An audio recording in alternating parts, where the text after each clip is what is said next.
کوئی ہمیں فوجی طاقت یا دھمکیوں سے زیر نہیں کر سکتا۔ ایرانی صدر مسعود پزشکیان نے ایکس پر پیغام میں واضح کیا کہ مسلمان صرف اللہ کے سامنے سر جھکاتے ہیں۔ ایرانی صدر نے عراقی وزیراعظم کو مخاطب کرتے ہوئے کہا، امریکہ کو مشورہ دیں کہ طاقت کے استعمال کی دھمکیاں دینا بند کریں۔ اخلاق کے بغیر طاقت کھوکھلی ہے۔ آج کی دنیا میں افراتفری، جبر، ناانصافی اور لاقانونیت ہے جو سیاست کو طاقت تک محدود کرنے کا نتیجہ ہے۔ امریکی وزیر خارجہ مارکو روبیو نے واضح کیا ہے کہ ایران جو کر رہا ہے وہ ناقابل قبول ہے۔ ایران کو مذاکرات کی میز پر آ کر مطالبات ماننا ہوں گے۔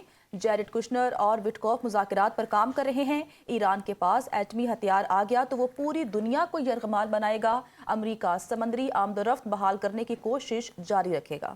پروجیکٹ فریڈم لوگوں کو بچانے کے لیے ہے، یہ کوئی آپریشن نہیں۔ ہم پر گولی چلائی گئی تو جواب دیں گے۔ ایران کو آبنہ ہرمز پر کنٹرول کی اجازت نہیں دی جا سکتی۔ ایران آبنہ ہرمز میں مجرمانہ اقدامات کر رہا ہے۔ عالمی قوانین کے تحت کوئی ملک پانی کو کنٹرول نہیں کر سکتا۔ امریکی ناکہ بندی سے ایران کو یومیہ $500 ملین کا نقصان ہو رہا ہے۔ پروجیکٹ فریڈم کے تحت 2 امریکی جہاز آبنہ ہرمز عبور کر چکے ہیں۔ And again, that his preference is peace. But Iran must accept the reality of this situation and come to the negotiation table and accept terms that are good for them, but ultimately good for the world. The diplomatic path, if there's a real diplomatic path, Steve and Jared are working on that very hard. If there is one there, it could be one that leads them to reconstruction, to prosperity, and to stability. This is not an offensive operation. This is a defensive operation. We're not attacking them, but if they are attacking us, or they're attacking a ship, you need to respond to that. These forces have already destroyed, as I told you earlier, I thought it was 6, it's 7 Iranian fast boats that failed to heed our warnings. امریکی صدر Trump نے پاکستان کی اور دیگر ملکوں کی درخواست پر project freedom عارضی طور پر روکنے کا اعلان کر دیا ہے۔ ٹروتھ سوشل پر پوسٹ میں ٹرمپ نے کہا کہ ایران اور امریکہ نے پروجیکٹ فریڈم کو مختصر مدت کے لیے عارضی طور پر روکنے کے لیے باہمی طور پر اتفاق کیا ہے۔ انہوں نے کہا ہے کہ ایران سے ڈیل کرنے کے لیے پروجیکٹ فریڈم روکا ہے۔ پروجیکٹ فریڈم روک کر دیکھا جائے گا کہ ایران سے ڈیل ہو سکتی ہے یا نہیں۔ لیکن اس دوران آبنہ ہرمز کی ناکہ بندی جاری رہے گی۔ ٹرمپ نے کہا کہ پروجیکٹ فریڈم پاکستان اور دیگر ملکوں کی درخواست پر روکا ہے۔ ٹرمپ نے دعویٰ کیا ہے کہ ایران کے ساتھ جامع اور حتمی معاہدے کے لیے بڑی پیش رفت ہوئی ہے۔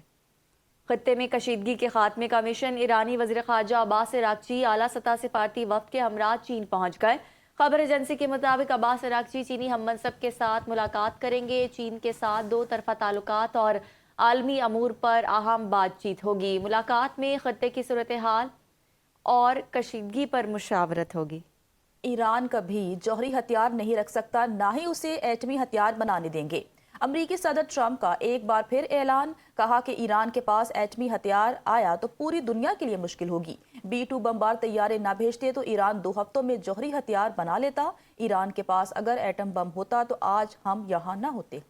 ایران کی نیوی فضائیہ ریڈار سسٹم سب ختم ہو چکا ہے۔ ٹرمپ نے وائٹ ہاؤس میں میڈیا سے گفتگو کے دوران ایک بار پاک فوج پاک بھارت جنگ کا تذکرہ کرتے ہوئے کہا کہ میرے بارے میں کہا گیا ہے کہ میں نوبل انعام کا حقدار نہیں، مگر میں نے پاکستان اور بھارت سمیت مختلف ممالک کے درمیان 8 جنگیں رکوائی ہیں۔ ان کا کہنا تھا کہ امریکہ اپنے سنہری دور سے گزر رہا ہے۔